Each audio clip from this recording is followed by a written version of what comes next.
Ги гледате вестите на Сител. Во студиото со вас, Славица Арсова. Добро вечер. Со лисици на раце и порака за среќна нова година, венецуелскиот лидер Николас Мадуро пристигна во седиштето на ДЕА во Њујорк и утре ќе се појави пред Федерален суд во Менхетен, каде ќе ги слушне обвиненијата за наркотероризам. Трамп најави дека САД времено ќе ја водат Венецуела до избор на нова власт, додека официјален Каракас ги пренесе надлежностите на потпредседателката и најави отпор на американските планови. Обединетите нации изразија загриженост за акцијата на САД и го свикаа Советот за безбедност. Македонија пак застана цврсто на страната на американската администрација.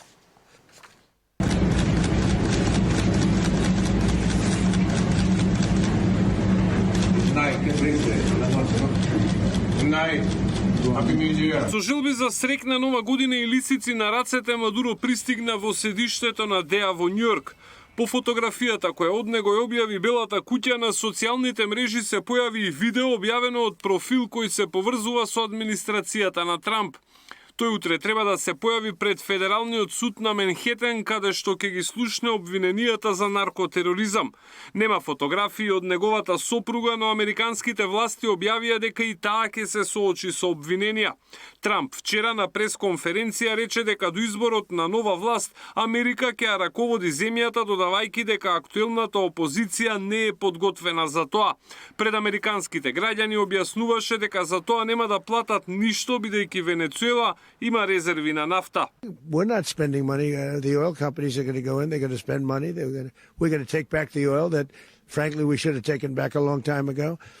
A lot of money is coming out of the ground. We're going to get reimbursed for all of that. We're going to get reimbursed for everything that we spend. Врховниот суд на Венецуела надлежностите да ја води државата и ги префрли на потпредседателката, која најави дека официјален Каракас ќе се брани со сите расположливи средства.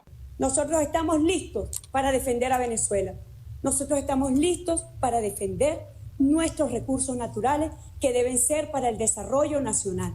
Los extremistas que han promovido esta agresión armada contra nuestro país, la historia y la justicia se los hará pagar. Обединетите нации изразија загриженост за нападот и за впонеделник го свикаа Советот за безбедност. Светот е поделен по американскиот напад. Покрај традиционалните непријатели на САД, нападот го осуди и францускиот министер за надворешни работи, додека поголемиот дел од европските земји покажуваат воздржаност и загриженост за почитувањето на меѓународното право. Македонија секогаш ќе биде на страна на стратешкиот партнер, рече денеска шефот на македонската влада. Ние како влада апсолутно стоиме до аргументите и потезите на нашиот стратешки партнер Соединените американски држави.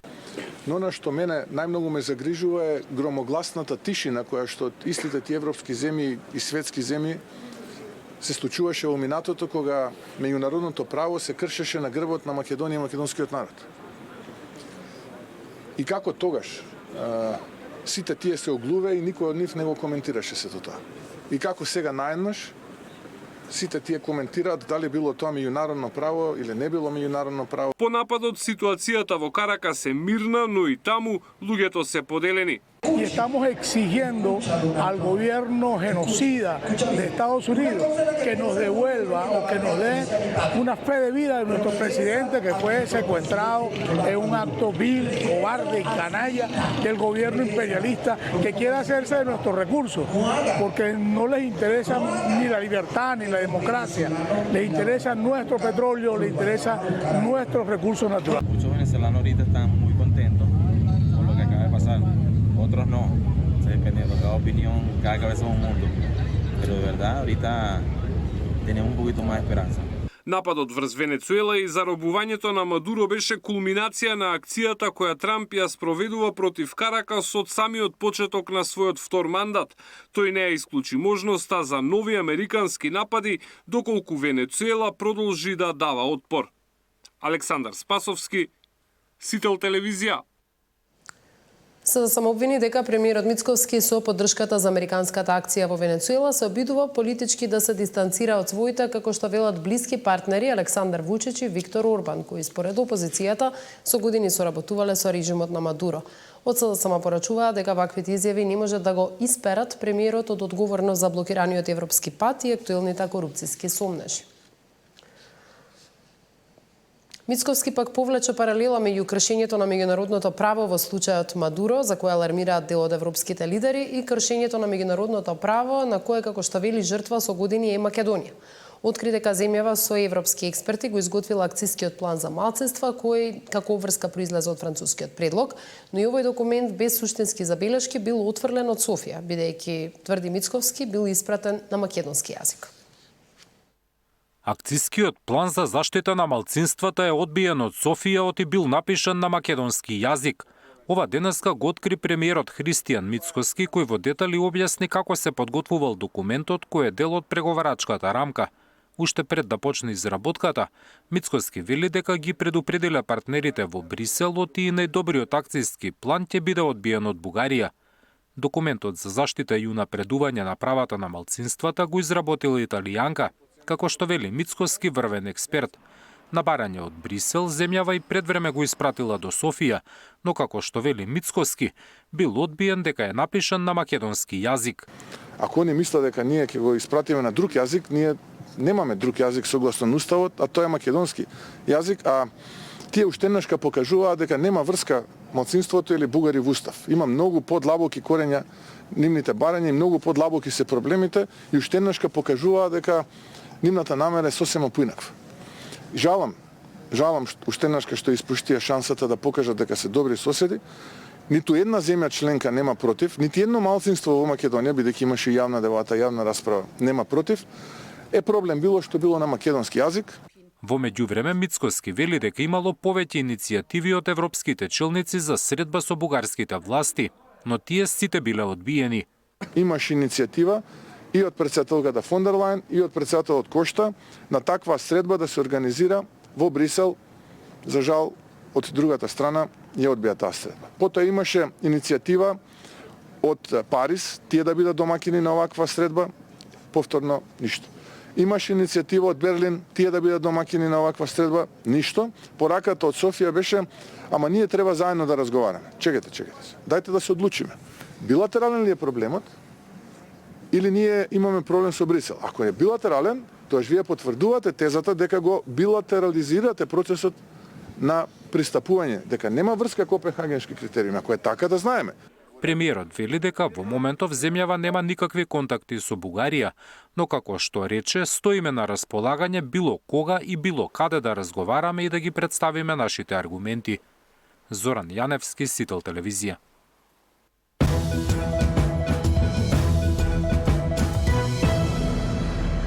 Владата најави драстично зголемување на казните за маркетите кои применуваат нефер трговски практики. Од сегашните 20.000 на дури 200.000 евра. Премиерот Мицковски порача дека предупредувањата не вродиле со плод и дека трговците продолжиле да ги прикриваат старите практики под нови имиња, најавувајќи жестоки мерки со цел заштита на граѓаните и стабилизирање на цените. Во првите 3 месеци од годинава владата ќе испрати законски измени до собранието, со кои ќе се зголемат казните за маркетите, кои не го почитуваат законот за нефер трговски практики. Според најавите од Министерството за економија, од сегашните максимални 20.000 евра, глобата би изнесувала 200.000 евра. Премиерот Мицковски изјави дека владата не сакала веднаш да казнува, туку прво се обидела со предупредување и апели.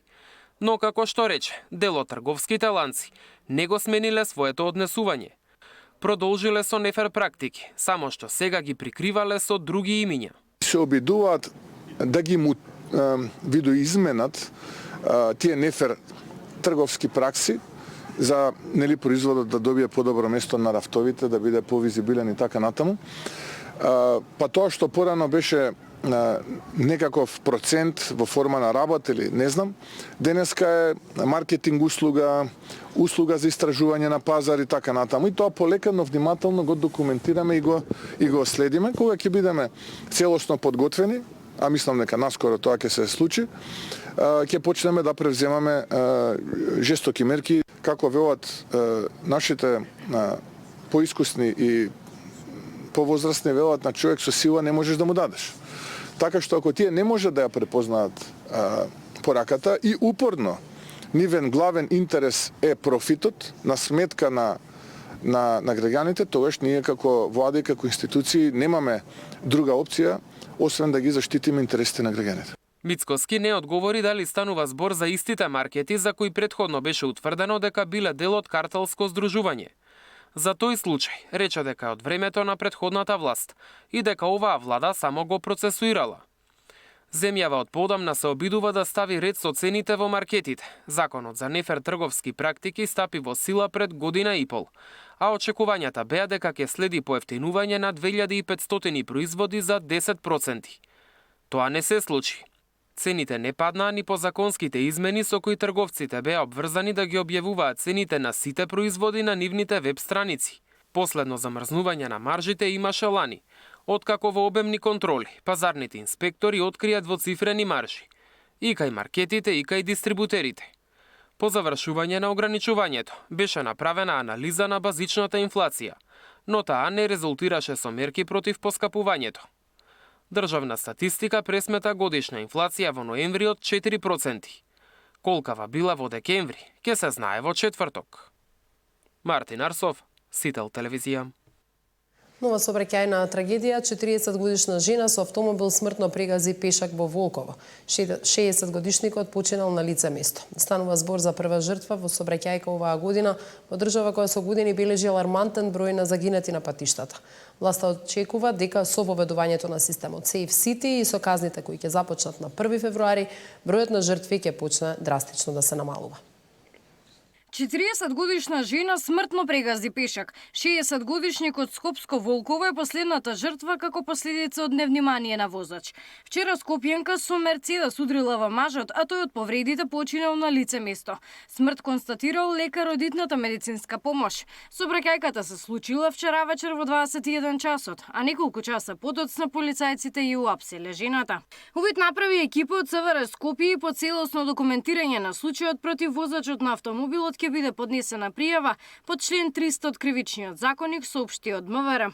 Македонија бележи алармантен број на жртви во сообраќајки. Статистиката на МВР покажува дека 2021 година се заокружува со 116 загинати лица. Во 2022 бројката се зголемува и изнесува 124. 127 е бројот на загинати во 2023-та, додека 2024 година бележи највисок број на жртви 142. Лани имаме 11 жртви помалку споредено со 2024-та.